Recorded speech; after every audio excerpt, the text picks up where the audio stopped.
पुनः भगवान की सुरति प्राप्त होने से भक्त के आनंद का सीमा नहीं रहती है। भक्त उतनी ही आनंद से भगवान का गुणगान करने लगता है।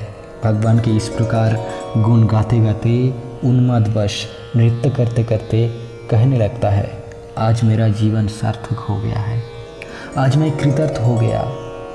इस प्रकार भगवान की भक्त वत्सलता को स्मरण करते ही उसमें अष्टसात्विक भावों का उदय होने लगता है। वो एक ऐसी स्थिति है जिसमें वो इस तरह की कोई भी अपेक्षा नहीं करता कि मेरे को देखकर के कोई निंदा करेगा या प्रशंसा करेगा, कोई मेरा सम्मान करेगा या अपमान।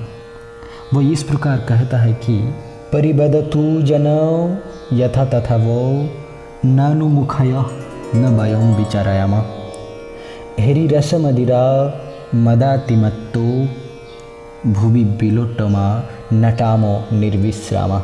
हरी रस मदिरा के पान से उन्मत्त होकर हम तो निर्लज्जता से कभी भूतल में लुंठित होंगे और कभी उदंड नृत्य करेंगे। जगत के लोगों को जो बोलना है बोले, भला हम क्यों सुनने लगे उनकी बात।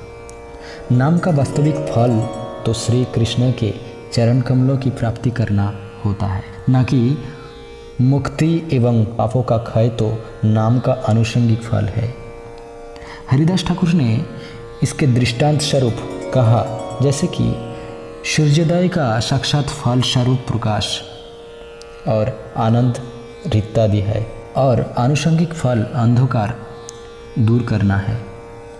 ठीक उसी प्रकार नाम का साक्षात फल प्रेमदान है और आनुषंगिक फल मुक्ति एवं पाप क्षय है। इसकी विस्तृत रूप से व्याख्या करने के लिए ठाकुर हरिदास ने निम्नलिखित एक श्लोक बोला, जो कि पद्यावली में पाया जाती है। उसकी रचना लक्ष्मीधर स्वामी ने की थी। अहं संहरदखिलं शुक्रिदो दयादेर सकल लोकस्य तरुणीरीव तिमिर जलधिं जयति जगमंगलं हरेर नाम। पदावली धृत श्री लक्ष्मीधर स्वामी कृत नाम कौमुदी। सूर्य उदय होते ही जैसे अंधकार को संपूर्ण रूप से नाश कर देता है, उसी प्रकार जगन्मंगल हरिनाम एक बार जिह्वा पर आते ही समस्त पापों को नाश कर देता है। ऐसे भगवान नाम की जय हो, जो कि संपूर्ण जगत के लिए मंगलकारी है। इस श्लोक को सुनाकर हरिदास ठाकुर ने पंडित जनों से कहा कि आप इस श्लोक की व्याख्या कीजिए। सबने कहा, कृपा करके आप ही इसकी व्याख्या कीजिए। हरिदास कहने लगे, ऐसो सूर्येर उदय न होते आरंभे तमेरो হয় ক্ষয়। हरिदास ठाकुर ने कहा, सूर्य उदय हुआ है किंतु उसके उदय होने से पहले ही अंधकार नाश हो जाता है। चोर प्रेत राक्षस आदिर भय है नाश, उदय होइले धर्म कर्म आदि प्रकाश। और चोर प्रेत एवं राक्षस आदि भयभीत होकर भाग जाते हैं तथा जब सूर्य वास्तव में दिखाई देता है तब सभी वस्तुएं प्रकट हो जाती है और सभी धार्मिक कार्यों तथा नियमित कार्यों का आरंभ हो जाता है। ऐसे नामोदयारंभे पाप आदि क्षय, उदय कोइले कृष्ण पदे হয় प्रेमोदय। इसी तरह शुद्ध नाम के ग्रहण करने से पहले ही पाप आदि दूर भाग जाते हैं और जब शुद्ध नाम ग्रहण किया जाता है तो श्री कृष्ण के चरण कमलों के प्रति प्रेम का हृदय में आविर्भाव हो जाता है। मुक्ति तुच्छ फल হয় नामाभासे হইতে, যে मुक्ति भक्त ना लय से कृष्ण चाहे दीते। मुक्ति तो नामाभास का एक अति ही नगण्य फल है। नामाभास से प्राप्त होने वाली जो मुक्ति है उसे तो भक्त कृष्ण के देने पर भी ग्रहण नहीं करते। इसके प्रमाण स्वरूप श्री हरिदास ठाकुर ने श्रीमद् भागवत के 2 श्लोकों का उच्चारण किया। म्रियमानो हरेर नाम गृणन पुत्रपचारितम अजामिलो अपद का धाम कीमत श्रद्धया गरीनन। मरते समय अजामिल ने अपने पुत्र नारायण को बुलाने के उद्देश्य से भगवान का नाम लिया, जिसके फलस्वरूप उसे वैकुंठ। तो फिर उन लोगों को कहना ही क्या जो श्रद्धापूर्वक नाम का शालक्य षष्ठी सारूप्य समीपैक तमपुत दीपमानंग न गृह्णन्ति बिना मत से वर्णन जाना। एवं सयुद्ध भक्तियों को मेरे देने पर भी ग्रहण नहीं करता। उस सभा में एक गोपाल चक्रवर्ती नाम के ब्राह्मण बैठे थे।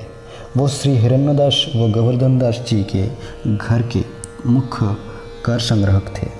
वो गौड़ देश में रहने वाले नवाब को 12 लाख मुद्रा दोनों भाइयों की ओर से प्रतिवर्ष भुगतान करता था। जब उसने ठाकुर के मुंह से ये सुन कि नामाभास करने से मुक्ति की प्राप्ति होती है तो उसे सहन नहीं हुआ। गोपाल चक्रवर्ती ने श्री हरिदास ठाकुर के प्रति क्रोधित होकर अवज्ञा के साथ व्यंग करने लगे। कहा, भावुकेर सिद्धांत सुनो पंडितेरो गण। हे पंडित समूह, इस भावुक पुरुष का सिद्धांत तो सुनिए। कोटि जन्मे ब्रह्म ज्ञाने ये मुक्ति नय এই कहे नामभाषे मात्रे से ही मुक्ति है। कोटि जन्मों तक ब्रह्म ज्ञान का साधन करने से भी जिस मुक्ति की प्राप्ति नहीं होती है, उस मुक्ति के विषय में ये कहता है कि ये तो नामाभास का फल है। हरिदास ठाकुर ने कहा कि तुम मेरे वाक्यों में संदेह क्यों कर रहे हो? ऐसा तो शास्त्र में कहते हैं कि नामाभास से कोई भी मुक्ति प्राप्त कर सकता है। कृष्ण नामे जे आनंद सिंधु आस्वादन ब्रह्मानंद तारे आगे क्षयोदक्षम। कृष्ण नाम आनंद के समुद्र के समान है एवं उसकी तुलना में ब्रह्मानंद तो गोखूर की भांति है। तत्साक्षात करुणा हल विशुद्धाब्धि स्थिताश में सुखानी गस्पदायन्ते ब्रह्मण्यापि जगद गुरु। हे प्रभु, हे ब्रह्मांड के स्वामी, क्योंकि मैंने आपका प्रत्यक्ष दर्शन किया है, इसलिए मेरे दिव्य आनंद ने महासागर का रूप धारण कर लिया है और मैं अनुभव कर रहा हूँ कि इसके सामने निर्विशेष ब्रह्मानंद गोखूर की भांति तुच्छ है। विप्र कहे, नामाभाषी यदि मुक्ति नय तबे तुम्हारा नाक काटी करो निश्चय। गोपाल चक्रवर्ती ने कहा, तुम ये अच्छे से जान लो कि यदि ये सत्य ना हुआ तो मैं तुम्हारी नाक काट लूँगा। दीनता की प्रतिमूर्ति हरिदास ठाकुर ने कहा कि ठीक है, यदि नामाभास से मुक्ति प्राप्त ना हो सके तो निश्चित रूप से मैं स्वयं ही अपनी नाक काट लूँगा। गोपाल चक्रवर्ती द्वारा ठाकुर हरिदास को इस प्रकार अमर्यादा सूचक वाक्य बोलने से सभासदगण हाहाकार करने लगे। मजुमदारों ने उस विप्राधम को कहा, धिक्कार है, तुम पर धिक्कार है। बलराम आचार्य ने भी उसकी भर्त्सना करते हुए कहा, घाट और पट को लेकर विचार करने वाले मूर्ख, तू भक्ति के विषय में जानता ही क्या है? तूने श्रीहरि के प्रिय भक्त हरिदास ठाकुर का अपमान किया है, तेरा सर्वनाश होगा, कभी भी कल्याण नहीं होगा। घाट और पट को लेकर विचार करने वाले का अर्थ है जो न्याय शास्त्र अथवा तर्कशास्त्रों को ही पढ़ता है और उसकी 2-4 पुस्तकें पढ़ के पांडित्य का अभिमान करते हुए वृथा तर्क कर। मजुमदारों ने उस विप्र अधम का संग त्याग दिया। ठाकुर जब उस सभा को छोड़कर जाने लगे तो मजुमदारों सहित सभी व्यक्तियों ने उनके चरण कमल को पकड़कर क्षमा प्रार्थना की। आदोषदर्शी ठाकुर हरिदास ठाकुर ने मुस्कुराते हुए मधुर वाणी में कहा, तुम्हार सवार दोष नाही এই অজ্ঞ ब्राह्मण, तार दोष नहीं तार तर्कनिष्ठ मन। तुम सबको कोई भी दोष नहीं है और न ही उस अज्ञानी ब्राह्मण का कोई दोष है, क्योंकि उसका मन तर्को कुतर्को युक्त है। तर्केर गोचर नहीं नामेरो महत्व, कोथा हईते जानिबे से यही सब तत्व। जिसके हृदय में तर्क है उसके लिए नाम की महिमा को जानना अत्यंत कठिन है, तो वो कैसे और कहाँ से इस सभी तत्वों को जान लेता। যাহো ঘর কৃষ্ণ করুণ কুশল সবার, আমার সম্বন্ধে দুঃখ ना हो काहार। आप सभी अपने घर को जाइए, भगवान सबका मंगल करे। मेरी सबसे प्रार्थना है कि मेरे विषय में सोचकर कोई भी दुखी ना हो। श्री हरिदास ठाकुर द्वारा कृपा आशीर्वाद पाकर हिरण्य और गोवर्धन अपने घर को चले गए और उन्होंने उस पाखंडी ब्रह्म बंधु को सदा के लिए त्याग कर दिया। नाम में अर्थवाद और वैष्णव की अवज्ञा करने का फल गोपाल चक्रवर्ती को शीघ्र ही मिला। 3 दिन रही সেই বিপ্রের কুষ্ঠ হইলে অতি উচ্চ नाशातार गलिया पड़िल। 3 दिन के भीतर उस ब्राह्मण को कुष्ठ रोग हो गया और उसकी नाक गल कर गिर पड़ी। चंपक कलिसम हस्त पदाड़गुली कंकड़ हईल सब, कुष्ठ गेल गली।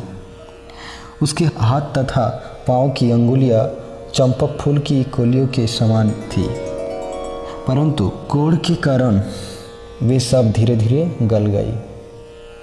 महापुरुष के अपराध का भीषण परिणाम देखकर सभी लोग चकित थे। सभी भक्तों ने हरिदास ठाकुर के अति अद्भुत ऐश्वर्य की प्रशंसा की एवं उन्हें नमस्कार किया। यद्यपि ठाकुर हरिदास ने उसके किसी भी अपराध को नहीं लिया था और न ही उसे किसी प्रकार का शाप दिया था, परंतु भक्तवत्सल भगवान अपने भक्तों की निंदा को किसी भी प्रकार से सहन नहीं करते हैं। इसलिए श्री कविराज गोस्वामी कहते हैं, यद्यपि हरिदास विप्र दोष नान लोइला तथापि ईश्वर तारे फल भुंजाइला। हालांकि ठाकुर हरिदास ने उसका किसी भी प्रकार का कोई अपराध नहीं लिया था, परंतु भगवान इसे सहन नहीं कर सके, अतः भगवान ने उस ब्राह्मण को ये फल दिया। भक्त स्वभाव अज्ञ दोष क्षमा करे, कृष्ण स्वभाव भक्त निंदा सहित ना पारे। शुद्ध भक्तों का ये स्वभाव होता है कि वो अज्ञानी व्यक्ति द्वारा किए हुए अपराध को क्षमा कर देते हैं, परंतु कृष्ण का भी एक गुण है कि वो अपने भक्तों की निंदा सहन नहीं करते। जब हरिदास ठाकुर ने सुना कि ब्राह्मण को कोढ़ हो गया है तो वो बड़े दुखी हुए। पश्चात पुरोहित बलराम आचार्य से विदा लेके वे अद्वैताचार्य प्रभु के घर शांतिपुर चले गए। अद्वैताचार्य से मिलकर ठाकुर ने दंडवत प्रणाम किया। अद्वैताचार्य ने बदले में उनका आलिंगन किया। अद्वैताचार्य ने हरिदास ठाकुर के लिए गंगा के तट पर एकांत स्थान में एक गुफा बनवा दी। श्री अद्वैताचार्य के मुख से गीता, भागवत एवं महाप्रभु के विषय में सुनकर तथा नाम जप का आस्वादन करते करते वो वहाँ रहने लगे।